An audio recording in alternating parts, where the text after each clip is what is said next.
And then kind of opened the door.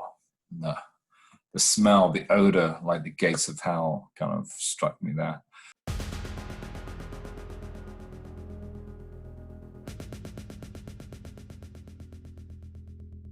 There was an Iron Age eel fork. The layers of the iron had started to separate and sulfate crystals were between them. That was pretty much all that was holding it together. I had a little bit of a mess up of one of my objects. It was a waterlogged wooden barrel base. When me and my friend were trying to consolidate this really actively corroding iron, I think it was an axe head.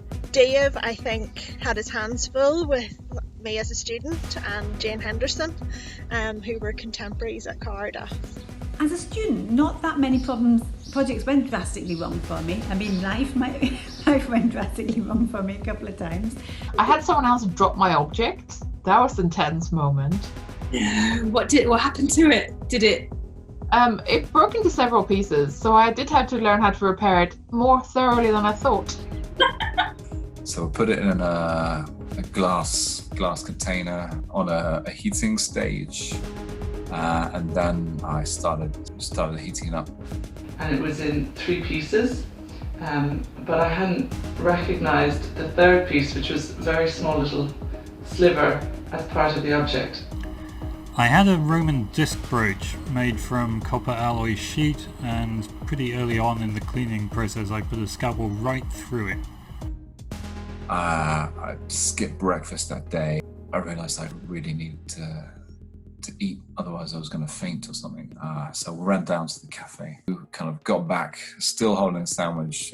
So I treated what I thought were the 2 pieces of the object with PEG and freeze-dried them, and they came out looking great. Probably quite a few tests in the lab to try to work out methodology. Could have gone a bit better.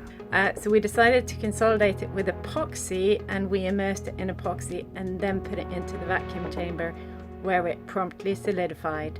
And before I even entered the lab, someone came up to me and went, "Joel, your experiments exploded." And then I realized what had happened. I thought I put it in a Pyrex container on low-level heat. I put it in an ordinary glass container on high-level heats. The other piece, of course, because it wasn't treated, air-dried and warped and split and looked awful. That was very chastening. I think everyone has these moments where it's like, oh God, I scraped off a bit too much, what is happening? But it's just like, that's part of learning. It's fine. If you scraped off too much once, it's okay. I think one that stands out is when I got positive chloride results when trying to dissolve epoxy mounts for metal samples and finding out that the epoxy contained chloride itself. The eel fork itself was fine, but just everything else was everywhere.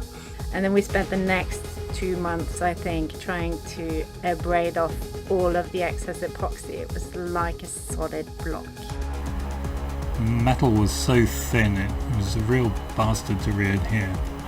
All conservators have the big break, and that's the thing that they think about. And it's, once that's happened, then you can relax. And then I heard a door from down the lab open, and Dave was kind of walking through, doing his rounds. He walked right up to me. Imagine, I think he'd been tipped off. He went, "Oh, there's a strong smell of sulfates here, Joel. Do you know anything about that?" Maybe not a good plan.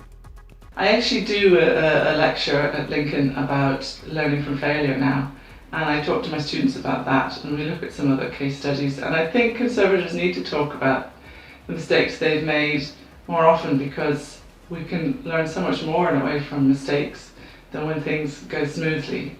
A mistake is just a learning opportunity, as long as you learn from it. So I learned from that, and key lessons.